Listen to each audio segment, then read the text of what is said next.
Well, hello, my paranormal peeps. This is Matt Harvey. I am your host of the Deep Woods Paranormal Podcast. I'm also the lead investigator and founder of Deep Woods Paranormal. Um, Along with my wife, Amanda, we research anything and everything paranormal. And by paranormal, I mean ghosts, UFOs, Bigfoot, cryptid creatures, and anything else that's unexplained, river monsters, stuff like that. So, if it's paranormal nature, we investigate it. We deal with demons and all that other stuff. We also help people in their homes. We do not charge for our services. Um, People, if you want to make a donation, here, let me share my screen with you guys real quick. Let me go here. If you guys want to make a donation to our channel or help us out, we appreciate it. You can buy us a coffee. The link's down below. If you're listening to this podcast, it's in the description. If you're on our YouTube channel, it's also in the description. You can come on here and buy us a coffee. I'm not going to go into this anymore because I've been beating this to death. All right. Let me stop sharing my screen for a second because I want to talk about some other things. This is the Bigfoot only podcast. As you can see, it says Bigfoot only podcast on the back. So we are going to be going full bore here into trying to do some Bigfoot research in the next 3 to 4 months, maybe 5, 6 months. Because as the year goes on, I think we get closer to their mating season, and people can attest to this all over. They seem to get more active as they get closer to mating season. I think they become more territorial, they become more aggressive, and people who live in Bigfoot territory, they get rocks and stuff thrown at their homes. They hear the screams and the howls, they hear the whoops, and they hear everything else, the tree knocks and everything else that possibly Bigfoot does. And I say possibly. You got to take all this with a grain of salt. Like I always say, I never expect anyone to believe. You have to have your own experience, whether it's Bigfoot or anything else paranormal, that you can say couldn't be anything else but. And like I said, you can put your own thing in there, ghost, UFO, whatever. I was talking to a guy the other day. He's a hunter. He's like, why aren't more people catching these things on trap cams? And I believe, and again, this is just my belief, my theories, is that Bigfoots can not only hear the noises that the trail cams make, they might also be able to see the IR lights. And so I believe that sometimes they'll stumble into an area and get caught. I also believe that about 90% of people do not share their trap cams pictures or videos with anybody, especially if it's Bigfoot related. Again, it saddens me to say they are afraid of ridicule. They're afraid somebody's going to say, "Oh, well, you Photoshop that," or that isn't real, or whatever. I mean, it's sad, but as this community continues to grow and more people kind of get out looking for these things, and we start to get more and more results. Hopefully we'll come to a point where people will say, okay, yeah, maybe there is the possibility that it's real. And I know, people say, oh, we'll provide a body. Well, that's easier said than done. Number one, you have to be in the right place at the right time with the right gear to possibly shoot one. Number two, you have to be able to shoot it. Morals. I mean, a lot of hunters that I've talked to have said, I've seen them. I looked through it through my scope, and it just looks so human. I just couldn't pull the trigger. If I'm out hunting for deer or whatever, which I'm possibly going to be doing this year or next year, could I pull the trigger? I don't know. Honestly, I don't know. Would I pull the trigger? Again, I'd be very hesitant. I'd rather get it on camera than shoot it, because once you do that and it goes down, number one, if there's probably going to be other Bigfoots in the area, they're going to see that, and then they'll just move out of that territory completely, and you'll completely ruin a Bigfoot habitat. And again, take all this with a grain of salt. This is just my theories. I would rather dart one, get a dart in one, put it down, get it to sleep, and be able to collect hair samples, skin samples, blood samples, tissue samples, maybe, if you can without hurting it. Um, put a tracker in it, because how many scientists have you seen on TV or whatever where they basically are carrying around that metal looking hanger looking thing, and you hear them with the headphones on, you hear them beep beep beep, and they can track that animal. They can figure out where they've been, they can figure out where they're going. And again, Bigfoots, I believe, live in groups, and some don't. I mean, some possibly live by themselves or whatever, but they do seek mates. So if you can get a younger, maybe a juvenile, you can track their movements, and you can get a whole lot more data on them, and essentially figure out, maybe start to figure out what their lifestyles are like and what they do and how they do it. And I just think it would be so much more beneficial.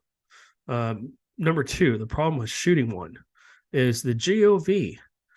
Seems like every time I've heard of somebody doing something like that, killing one, within minutes, hours, whatever, they show up and then threaten people. And again, this is just theory.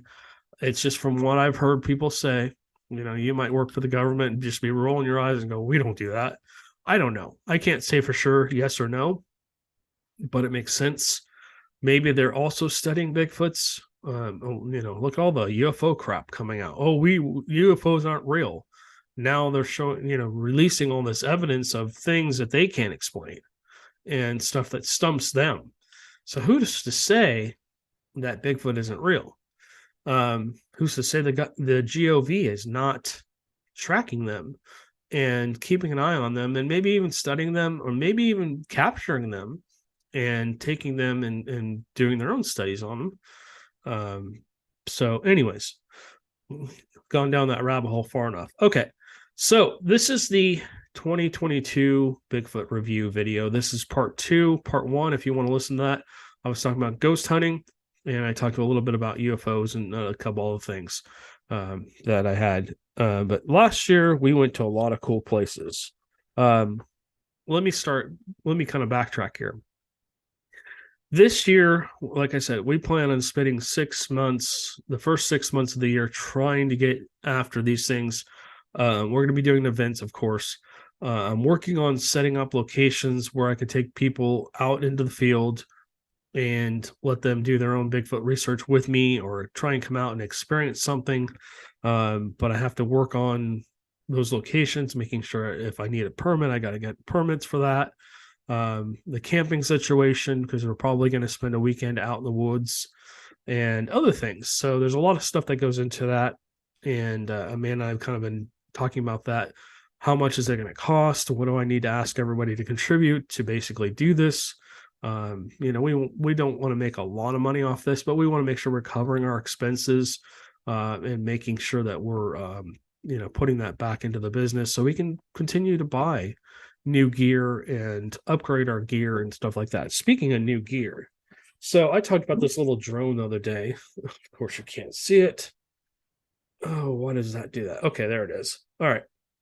So this is our new little drone. This little guy folds out like this. Oh, geez. Once it's in here, it doesn't want to pop open. Okay. All right. So this is our new little drone. This is called an Ascend. I don't know the model name. It keeps disappearing into here. Let me move that. Let's see if I can get this to show up. Okay, so this is the Ascend. It's small. I'll do a gear review on this. I just wanted to show you guys this. So this is our newest drone. We have 3, and I'm going to be doing some gear testing on this. We're going to be doing a lot of gear reviews this year on our channels.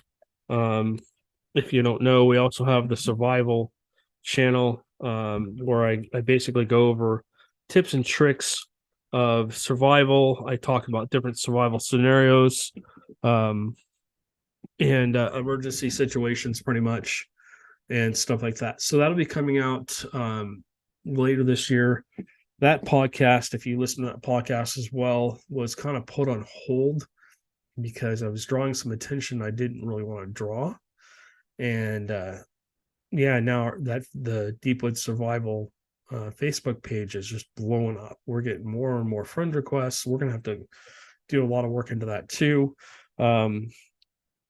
The production part of this, the Deepwoods Productions, that's doing really well. We're like I said, we're going to be setting up events and stuff like that. I'm hoping because we're a business, that'll be able to allow us to get into more places and be able to do more.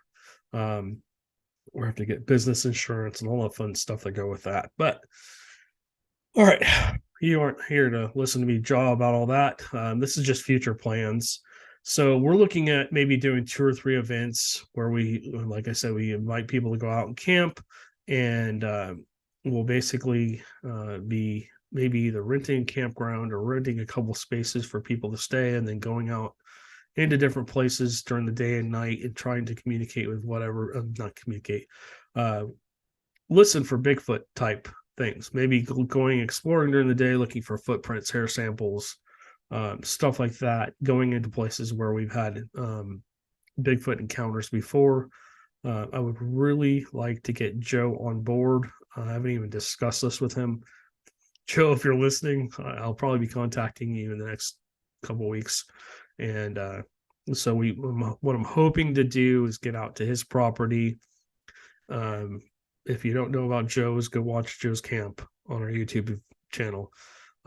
Lots of possible Bigfoot activity. Caught one on trail cam and stuff like that. So his property is amazing. And I'll start out with Joe's Camp. First off, let me share my screen again with you guys. What I want to do, let's see, here it is. All right, so I talked about buying us a coffee. That's basically a way to donate to us, so you don't have to donate a lot. It's $3 a cup. Basically, that's what it costs for a cup of coffee, and it just basically our goal is, I think, $2,000. So far, we've had a few people donate, which we are very grateful for. Thank you guys so much.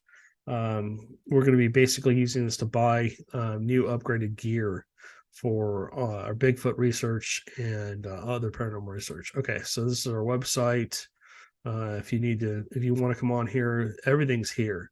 You can message us down here, whatever. Our public ghost hunts, I've already gone into this, so I'll just show you this briefly. The Normandian will be on here soon. I'm not going to keep going with this. I want to move on to the next thing. All right, so let's get back into Bigfooting. So our future plans are to, like I said, do expeditions in as many places as possible. You can kind of see this is my map of possible Bigfoot sightings. I have a friend that lives in Idaho, so I'm trying to help him do his own research. And then, of course, there's very few pins for Washington, Oregon, California. I used to have pins up and down the coast here, into Nevada, into Arizona. I don't know if I had anything in Utah. I probably did. New Mexico, I don't know about that either. But basically, I try and pin any credible report I hear on the map as close as I can to where the sighting was. Because in the future, we're hoping to travel and be able to go out to these locations and do our own research and see if we can experience anything or maybe document something. So again, this side of these pens are not, I don't have very many, unfortunately. And in some of these pens, there's multiple sightings in these areas. All right. So in Texas here, not all of these are Bigfoot sightings. Let me come down here. We're down here in the Bryan area. If I could find us, we're not over there. Oh, sheesh. Where is College Station? Where are you, College Station? Wow. This map is hard to see. Okay. So essentially, I'm on Google Earth. If you're listening to this, I'm on Google Earth. We're somewhere in between here. Whoa. Let me see something.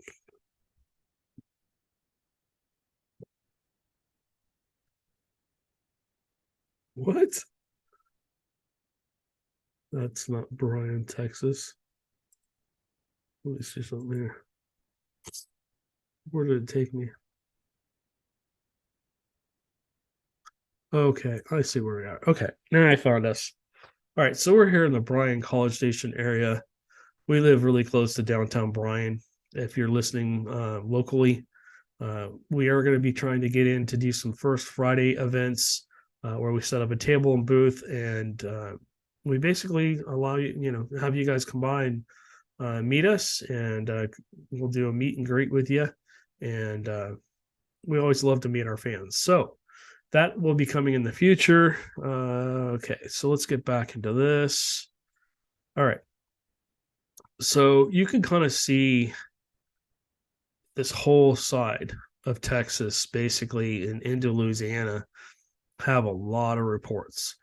Now, you're going to laugh, but down here in South Texas, too, they're more spread out and there aren't as many, but there are more Bigfoot reports. And there's still, some of them are, current.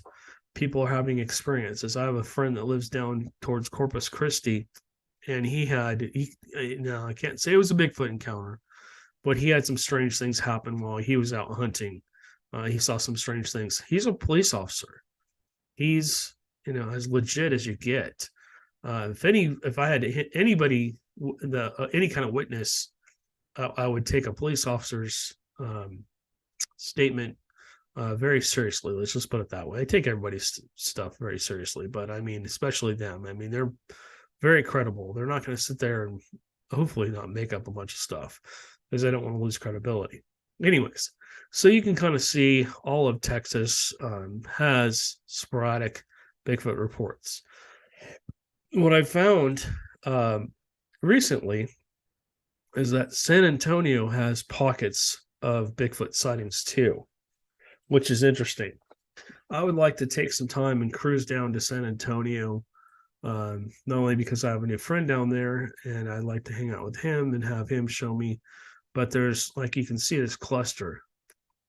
This is New Braunfels, and bear with me if I'm sorry if I'm saying that wrong, but there's a canyon lake here, which would be very interesting, and it's just all surrounded by forest. The further east you get in Texas, the more forested it gets. If you cut the state in half, the right half, if you're looking straight down on it, is way more forested, a lot more thickets and stuff like that. When you go to the left side, as you get to the left side of Texas, it becomes a little less forested, but there's a lot of trees still. And then it basically, as you go west, it becomes more deserty. So, anyways, future plans: get down to San Antonio and check out some of those reports. Some of these pens are not Bigfoot related. Most of them are. All right. So, again, this is a review of last year. So I'm sorry for drawing on about other things. So let's get into this. Believe it or not, Houston, the east side and north side of Houston, has a lot of reports of Bigfoots. Now, not downtown Houston. If you've never been to Houston, it's massive. It's just a big area of, basically roads and people and stuff like that. So I'm not talking about basically in Texas. I'm sorry, in Houston. I'm talking about outside of Houston, outskirts, because there's still a lot of wooded areas on the outskirts of Texas. Now, I mean, look at all these clusters. I mean, you can just go through. This is getting into the Sam Houston National Forest, and there's just clusters of them. Now, Amanda and I spent some time in the Sam Houston National Forest. What I like to do is I like to go out and drive around and go down some of those dirt roads and just see if we see any signs of Bigfoots. As I usually ask Amanda to drive. And as she's driving, we're just, we're only going like 10, 15, 20 miles an hour, if that. Sometimes we go 2 or 3 miles an hour down those roads because we start seeing trees bent over, trees snapped off. We might think we see a Bigfoot and stuff like that. So we stop. I get out. I go run over to wherever I think I see the Bigfoot or where I see activity. Sometimes I'll use my cell phone to record, but most of the time I have a GoPro in my hand or whatever. If it's at night, we have night vision technology. We have tons of night vision gear, binoculars that now record. Unfortunately, they don't record audio, but they record video and it's clear. It's like military grade. So, anyways, the Sam Houston National Forest last year, we had a lot of activity. We went to a lot of places down there. We explored, I can't even tell you how many places we explored, but basically, we went to the a cemetery down there. I don't want to give the name out because I don't want anybody red flagging me. And in case I pop up there again, have the police sitting there waiting for me. Hey, yeah, you're trespassing. Let's put the silver bracelets on you and take you in. I don't want that, or be told, you can't come in here. So, most of the time I try and get permission. If I don't know any better, I don't know it's private property or whatever, I never trespass on purpose. But every once in a while, you're out in the wilderness, you walk into something that you don't know is, whatever. I'm not going to get into that anymore. I'm going to incriminate myself. So, all right. Anyways, so there's a cemetery down there, and you can go back and watch the video on our YouTube channel. And I walked around because I'd heard there were some reports in that area. I talked to a lady that actually had an encounter with a Bigfoot. They saw it in the back of the cemetery. So, and it was probably about the report was years old. So by the time I got down there, in between talking to her and then having COVID and everything hit, we had about a 2 or 3 year expanse. Unfortunately, we were making plans to go all over Texas, and then COVID hit and everything kind of changed, if you will, including our monetary situation. We're doing great now, but we just had some downturn because of COVID and all the crap going on. Anyways, I'm rambling. So, Kelly's Pond. We went and checked this out last year. You can watch that video. We kind of walked around looking for any signs of Bigfoot because people say they see Bigfoot at Kelly's Pond all the time. They hear screams and howls, tree knocks, and all this other stuff. This is a supposed hot spot for Bigfoot. I think in the future we might have to go down there and camp in there, and then just see if we experience anything at all. So that might be a future location that we go to. Little Lake Creek. Let me just see if any of these other ones kind of. Baker Bridge. Lake Conroe. Coming across this bridge over here, actually up here, up in the thickets. I thought I saw something on this side of the bridge. There was a lot of trees damaged, bent over, snapped off. And unfortunately, because of oncoming traffic, we couldn't stop and pull over at that point in time. And we had to get going anyways. We weren't actually out Bigfooting, but we did see some activity in this area. I'd like to find out how you could camp over in this area. This area is pretty much barren. It's just whole thicket, a whole big chunk of land where there isn't anything. And it says Eastside Trailhead up here. I would be interested to go up there and maybe try and hike down here towards the water, or pull over next to the where you can fish and maybe hike up into the wilderness there and just see if I can track all the Bigfoot activity. But Lake Conroe is a hot spot, especially the north side of it. And supposedly there's Bigfoot activity all throughout this whole area.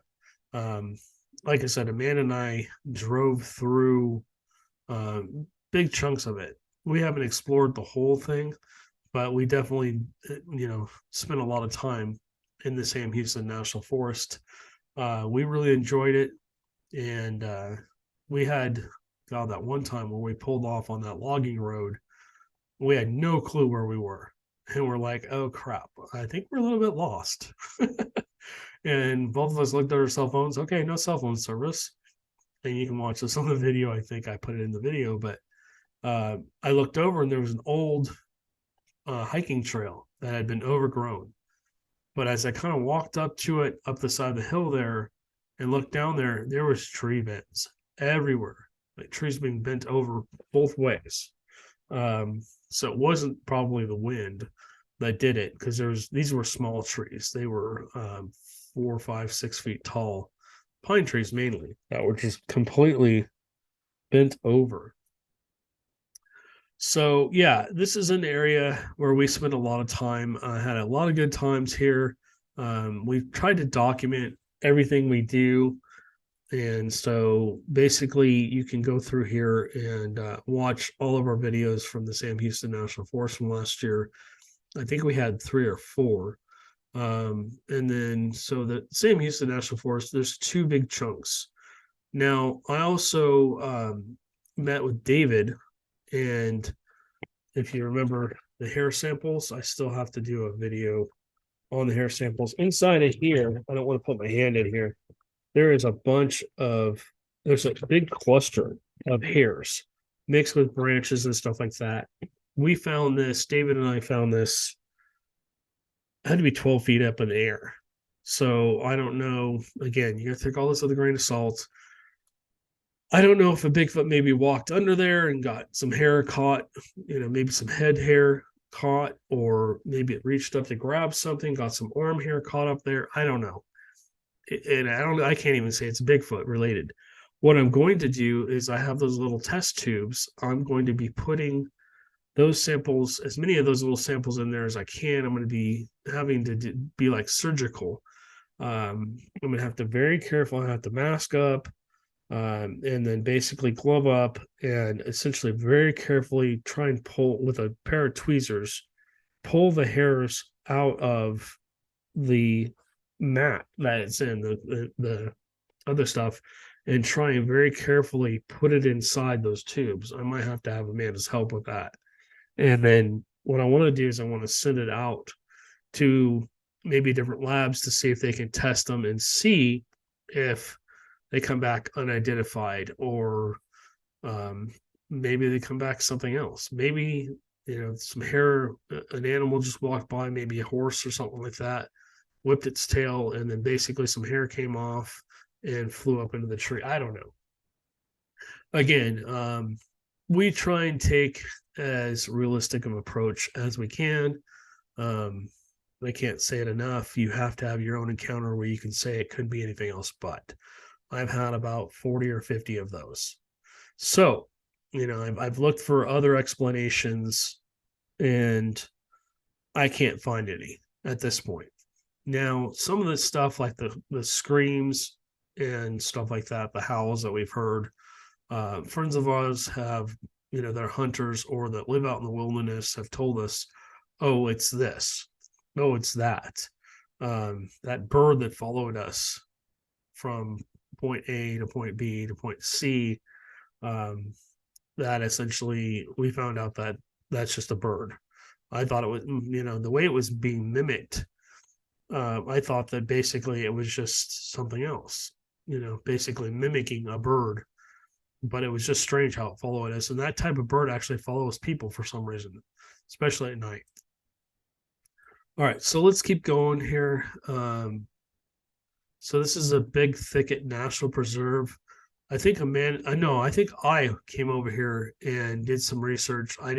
Don't think I did very much videos but I was just looking to see, because of the cluster here, um, if there was actually anything to it.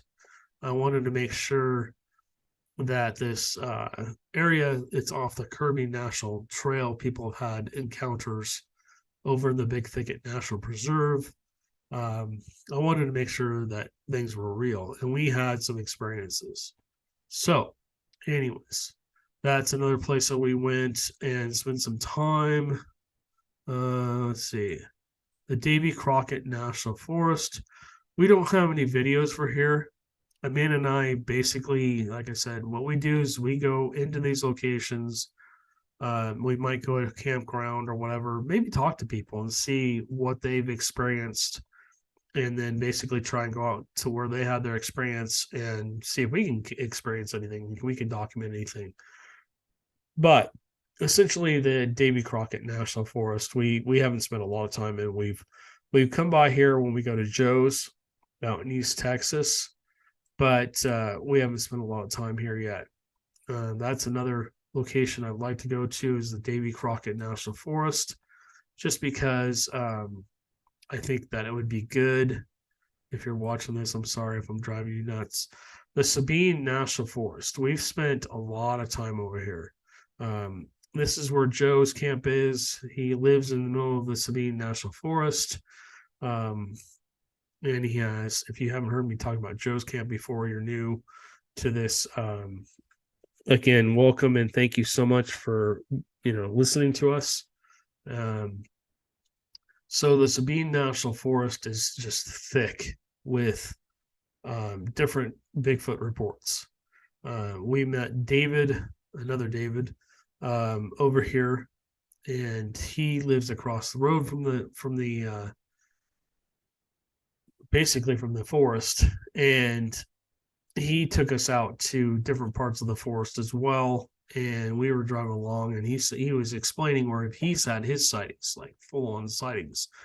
He's seen them out hunting, herding deer and stuff like that.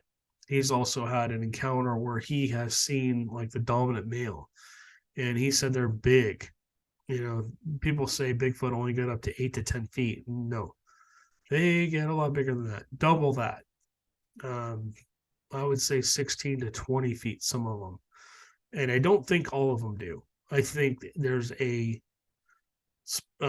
certain breeds, like the black ones seem to be the biggest. They seem to be the biggest, the tallest, not the most bulky, but the biggest and tallest. The brown ones seem to be a little bit shorter and a lot more stocky, a lot more barrel chested, and just all out. They look like bouncers. That's why I call them the bouncers. The tan ones seem to be tan or blondish colored hair. They tend to be tall and lanky, more like a chimpanzee or something like that. I've not seen a red Bigfoot, but who's to say they aren't there? And then lastly, there's the brown ones, supposedly. The brown ones and the black ones are really close. I would say it's kind of a mixture between tall and bulky. And then there's supposedly, I follow somebody on YouTube, and he's documented like 14 different types of Bigfoots, and that goes some they call it Littlefoot. There's all different types.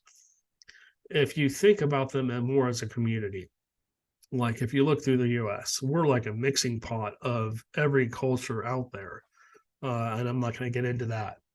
But imagine a Bigfoot community too. I mean, imagine if there's different breeds of Bigfoot, maybe the black ones, the brown ones, the tan ones, or blonde ones. And then the black ones are all kind of mixing together. Maybe they're seeking each other out and mating and creating, new breeds of Bigfoots. There's been what they call the Littlefoot, that's only about 2 feet tall, all the way up to like the dominant males, and the dominant males are just massive. I measured one out at Joe's camp at what we believe is 18 feet tall, And that one supposedly has a 22 to 24-inch footprint. So, I mean, I put my foot next to it. I've got a size 13 wide, some of the tracks we found on Joe's camp. And I look like a little kid's foot next to it. It's just, I mean, I would not want to meet that thing in a dark alley. Let's put it that way. I don't think it would probably hurt me, but if I got close enough, it may do something that I don't like. More than likely, I would try and scare the living bejesus out of me, which, just seeing something that large probably would scare the bejesus out of me. Okay. So, yeah, the Sabine National Forest. Let's talk about Joe's camp for a minute. If you don't know about Joe's camp, let me start from the beginning, and I'll go through this briefly. We first started working with him almost 3 years ago now, and went up there, and he described all these different reports. I'm like, okay, that's interesting. So let me come up and check it out. And it just, we had from the every time I've been up there, let's put it this way, I've had some kind of Bigfoot encounter, whether I've heard tree knocks or I've heard whoops or I've heard screams or I've possibly seen something. Every time I go out to his camp, I encounter something possibly Bigfoot related. And I say possibly because there's no proof of these things yet. Or if there is, they just won't let it come out, if you will. But Joe's camp is probably my favorite location ever. I mean, it's a very special place. He has 55 acres. It's about the size and width of a football field is his property. His family property all next to it, and then all through that area. I don't know how many acres they have, but it's a lot. And they've owned these properties since before the Civil War. Unfortunately, some of it's been sold off and stuff like that, and whatever. But his property, there's telephone poles that basically come right, through the back side of his property. If you're looking at his property like a football field, imagine the other end zone. If you're standing in one end zone, the far end zone, or the far left corner of his property, just imagine like a rectangle. In the top corner, he has a cemetery, of course, a family cemetery, and then of course next to that there is the telephone poles that come through. And that area of his property is creepy as hell. I've been up there where I basically had my Bronco in between me and the trees behind me because I didn't feel comfortable. I felt like I might get attacked if I was on the other side of that. And that's up towards the cemetery. And essentially I could hear things moving around in there. And the hairs were up on the back of my neck, and I just felt like I needed to get out of there. So I essentially, they felt like I wasn't welcome there. They didn't want me there. Maybe they were coming in to start hunting, or maybe they were going to cross across that road over there. The left side of his property, there's an actual old logging road that goes up into the forest. And there's a thicket up above where the cemetery is. And it's like acres and acres and acres of land that's not been touched for hundreds of years. And it's, there's trails that lead up there. And they're not like little trails, they're big trails. And so essentially last year, I got to get into this because I'm just jawing on. You guys can go watch I think I have 2 videos on Joe's camp. I mean, you can see all the stuff that I saw, and it's just amazing. But anyways, I went and spent the weekend at his camp. I actually camped on his property, which honestly I was very uncomfortable doing. I just didn't know what was going to happen. I had heard reports of people having like their tents pushed in and growling and all this other stuff. And I was basically up there by myself. Joe was down the way in his camp. So I was about 30, 40 feet away from him. If something had happened, I was not armed at that point in time. And, these Bigfoots, they've come down within 10, 15 feet of us at night. And You can see it on the first Joe's Camp videos. They would come right down to us, and they would come check out what we were doing and be very curious. I did a tree knock, and on one of the videos you can see to the left of me, only about 8 or 10 feet away, these eyes just open up. I didn't know that whatever it was that close at that point in time. I can't say for sure it was a Bigfoot, but it was definitely interesting. Like something was just like, oh, hello. Anyways, so I camped on this property, and I essentially, as I was camping, I set up a bonfire. I set up a lot of gifts.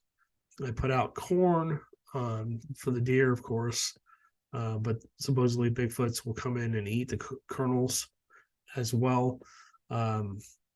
David told me they have a really bad sweet tooth, and I believe I believe that Joe's camp might be a pupping ground where they basically come in and after they've mated and the babies are big enough to kind of be on their own a little bit, they basically leave them in that area, and they're very inquisitive.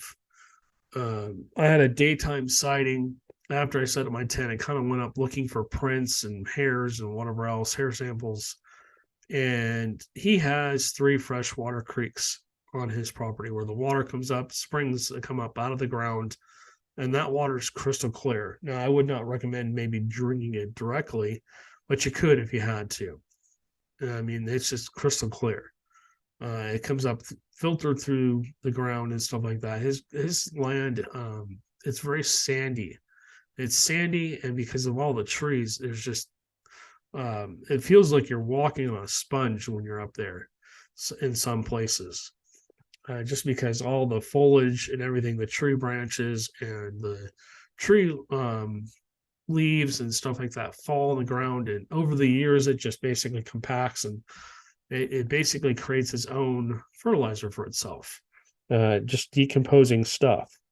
So as I'm basically walking up towards the back of this property, towards the cemetery, I look over to one of the creek areas, and I see it just looks like a big, about a 2 or 3 foot tall bundle of hair.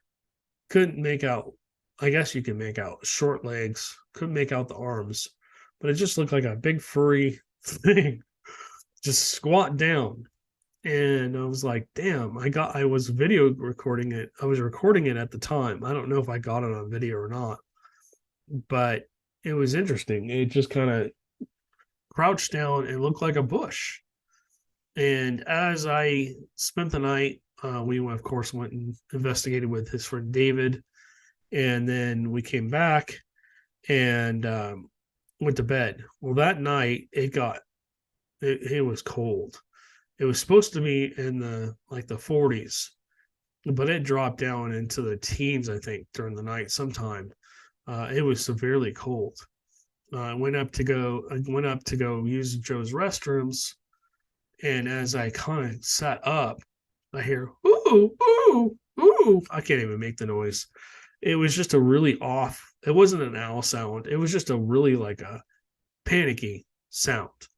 Not a whoop, but just more like a ah, like something was alerting something else that, hey, he's up. And so I didn't turn the light on in the tent or anything. I was basically just, I think I had a headlight on actually, but I quietly got up, went outside the tent, went to his little porta potty that he has, and was sitting there doing my business, and those noises continued. I could hear something moving around, but I couldn't see anything. It was too dark. And advantage Bigfoot. It wasn't a deer. I've heard people say, I've started to listen through different deer noises and stuff, just so I can familiarize myself with that as well. But this was strange. So I went back in, and I was freezing my yin yangs off. My sleeping bag only went down to about 20, and it was still cold. I was jeans, 2 pairs of socks, and a heavy duty coat with a hood up, and then I had a face guard up over my face, and I was still freezing. It was miserable. So when I got up, it was around 2 or 3 o'clock in the morning. Shortly thereafter, I was almost actually asleep, and I put my cot right next to the back of the tent, and it's an igloo kind of shape, and it's a 10-person tent, so it was massive. I had tons of room in there. I could have had 5 or 6 other people comfortably in the tent with me. I had a table set up and all kinds of other stuff. If you watch that video of Joe's camp, you'll see his puppies come in and hang out with me, and he does not let them out after dark. They stay inside with him because his dogs disappear. He's had dogs disappear out there. Anywho, another Bigfoot report. So as I'm almost asleep, I feel something push in the side of the tent and touch me, and I didn't move. I think I froze. Literally, I'm like, oh crap! And then it happened again, and then above me, kind of pushed in a little bit, and then I kind of started to get up, and it stopped. I didn't hear anything move away from me. I didn't hear anything like that. Probably about 3 or 4 feet up on the tent, was something was pushing in to see what was going on. So then the next morning, I got up, looked for prints, couldn't find anything, because it's kind of hard, sandy soil at this point. He gets a lot of rain up there. They get crap ton of rain. But as I'm sitting here, I'm going to stop sharing my screen. All right. So as I was laying there, I basically got up the next morning, tried to warm up, and basically went into town. I got some more supplies. I got makings for peanut butter PBJ sandwich, Oreos, Chips Ahoy, and all kinds of other things. Apples, grapes that David had told me, and I went out and put those all throughout the area. I left some apples, some full apples, not cut up, in places where they had made tree bends. And unfortunately, I got skunked. They didn't take any of the apples. In fact, they didn't take any of the offerings I left, which kind of sucked. I did leave them there. I left a bottle of water sitting on one of the tree stumps. I left corn, a whole pile of corn. I left the food, which I'm pretty sure, hopefully, the dogs didn't eat it. It was just full of sweets, Oreos, and all that stuff. That was on another stump, and then apples and some more corn on another stump. And then, of course, I had 20, no, I only had 10 trail cams up around where I was sleeping. And whatever came in and pushed on the tent didn't get caught. But one of the other trail cams, and it's not the greatest video, picks up something. Basically, all of a sudden, there's this, it's not very big, maybe 4 or 5 feet tall, shorter than me, and about my build, shows up in the middle of one of the videos. And the videos are about 14 seconds long. It's not there in the first video. It's there in the next video and then gone in the next one. So, I mean, that thing resets in a second. So for it to be gone that quickly, it just makes me scratch my head. And, I've shown people the video, and I told them, this is not the greatest video, but you can see there's something, nothing there, then there's something there, then there's nothing there, and it's just brown, and it looks hairy. So I possibly caught a juvenile on camera, on trail cam. That's happened several times up at Joe's camp. I think we have 3 videos from Joe's camp that all came from trail camps. All right, that said, so I decided to go over into his bamboo forest, which is on the front left corner of his property and goes about halfway up towards the cemetery on the left-hand side of his property. I walk in there, and there's a pretty wide opening. I'm 6'2", 300 pounds, so I'm not a small guy, and I could walk comfortably through it. I was looking for prints on the ground, didn't see anything. as I got in there, there's just bamboo like snapped over. Some of it a couple of feet high, some of it was 7, 8 feet in the air. It snapped, and it's green. It's not brown. It's not dead. It was alive when it was snapped off. Bamboo is one of the hardest woods in the world. So being able to snap, and this wasn't small, it was 3 or 4 inch diameter. Some of it was a little bit bigger. Being able to snap that off, and then also some of it was actually bent over, kind of like a tree structure.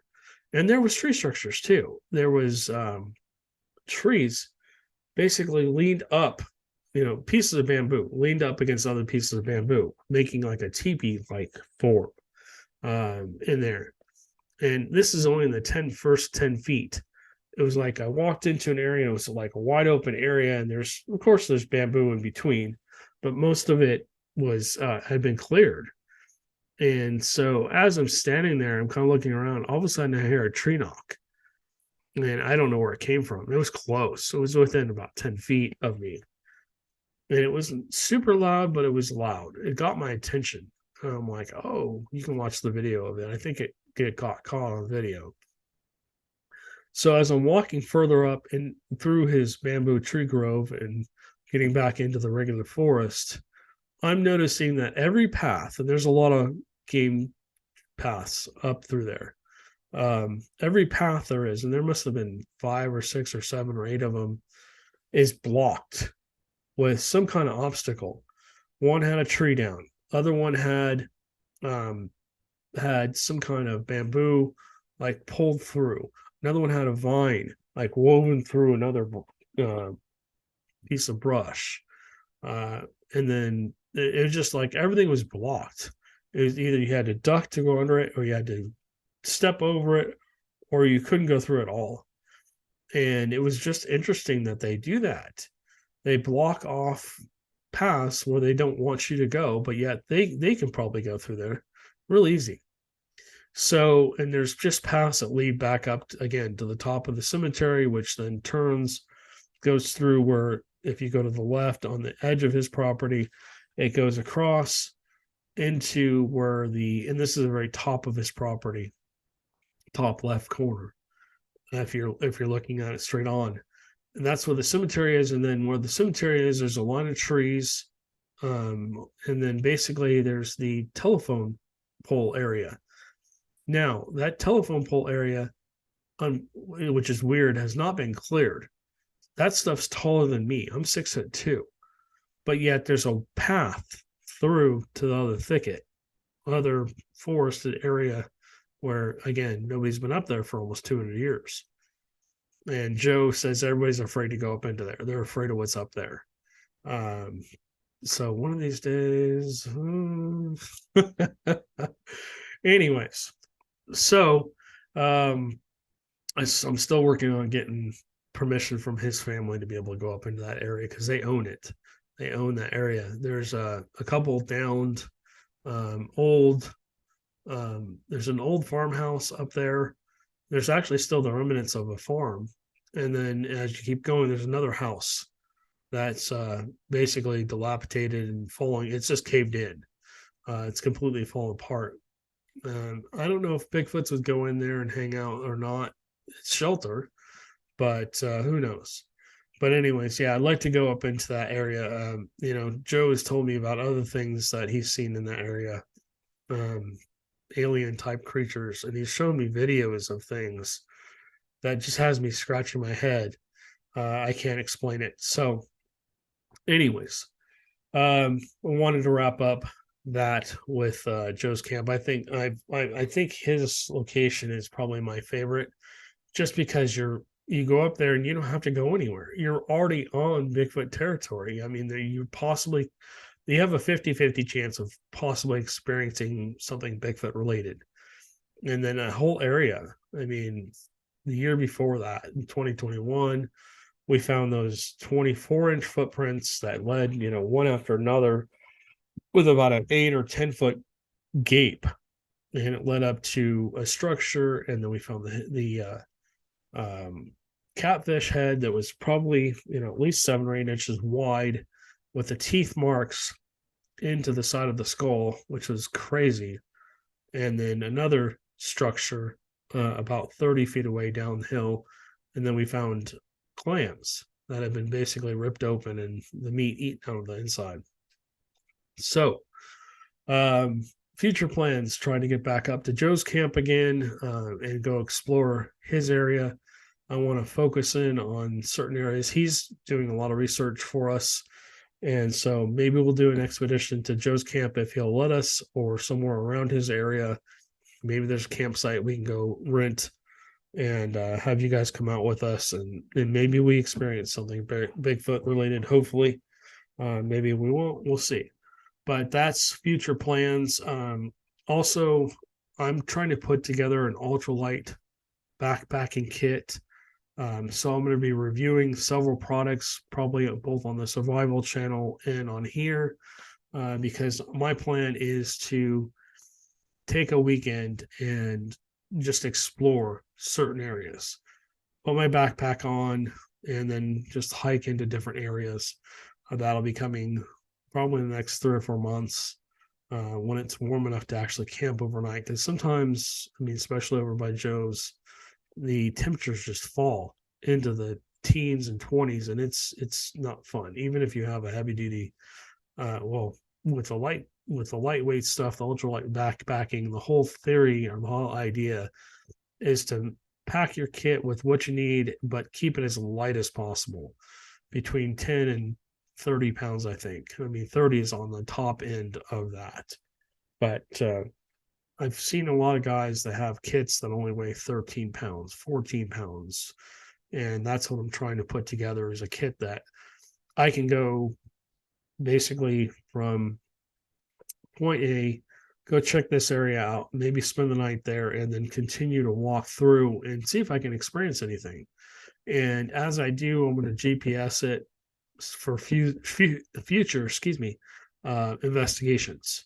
So that's my plan. I don't know if Amanda's going to want to come with me or not. Hopefully she will. But I have a lot of other people that want to do that with me as well. So yeah, that's coming in the future. Like I said, we got a new drone. I'll be doing a review on that, and I'm going to be reviewing a lot of this camping gear, so you guys can say, "Oh, that's cool," or "No, that's a piece of junk." I'll let you guys know. We got, like I said, I got a hammock, I got a cheap cooking set, because basically I might probably just use it for boiling water more than likely. And then, of course, the lightweight camping gear, and stuff like that. So I'll be reviewing a lot of different gear for you guys to see here in the future, and go from there. So, all right, guys, thanks for letting me talk your ear off. Hopefully you enjoyed this. If you did, please give us a like, subscribe to our YouTube channel. We're on about 60 different platforms for the audio podcast. If you're listening there, please like and subscribe to whatever, so you don't miss anything. If you're on a YouTube channel, please click that notification bell. I try and put out new content every 3 to 5 days. So we have 3 or 4 videos going up every week. That's the goal, at least.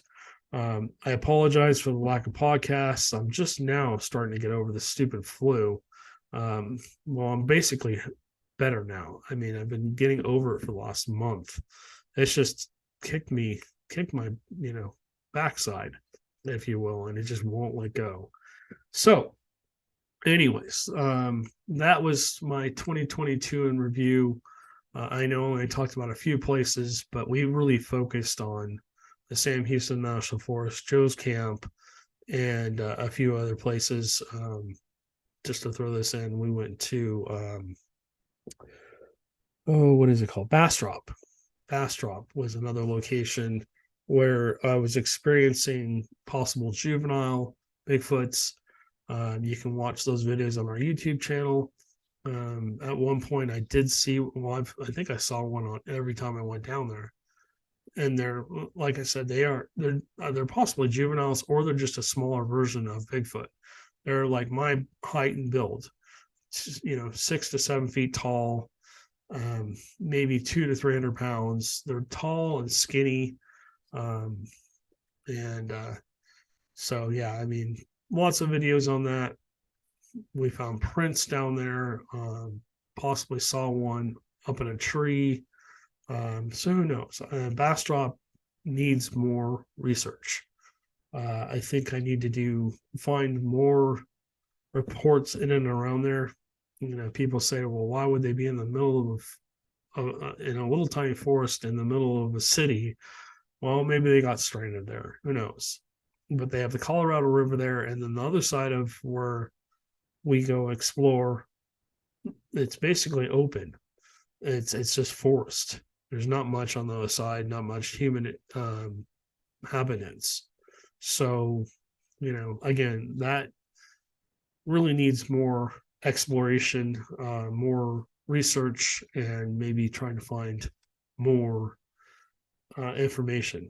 Bastrop is known for its paranormal activity. You've got ghosts down there, you've got UFO sightings, and then now you've got, well, they said it was Slender Man, but it wasn't. I'm pretty sure what people were seeing in the forested area along the hiking trails down there, in camping areas, was Bigfoots, juvenile Bigfoots. So I'll leave that with you guys. Again, thank you guys so much for all the new listeners.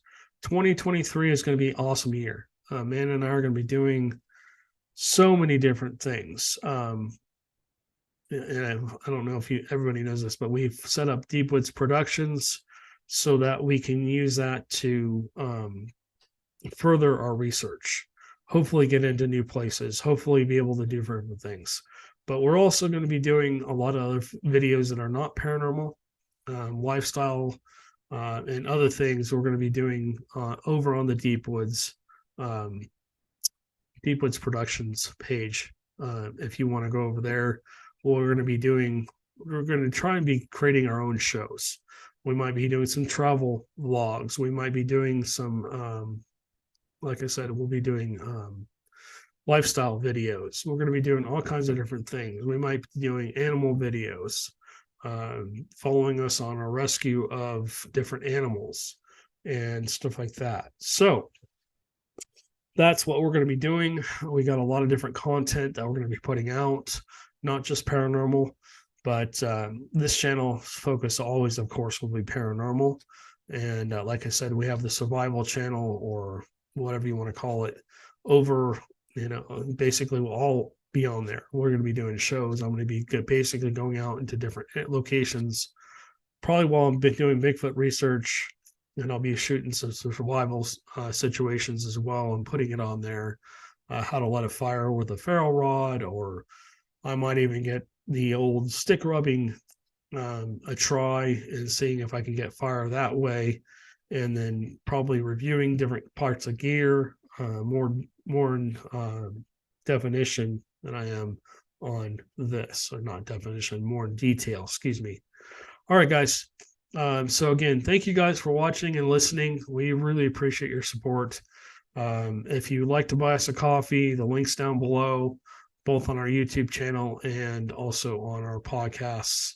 So again, I can't say how much we appreciate you, and hopefully we might see you on an expedition or a ghost hunt, or maybe we'll meet you in person somewhere in town, or over in the at one of the first Fridays in downtown Bryan. All right, guys.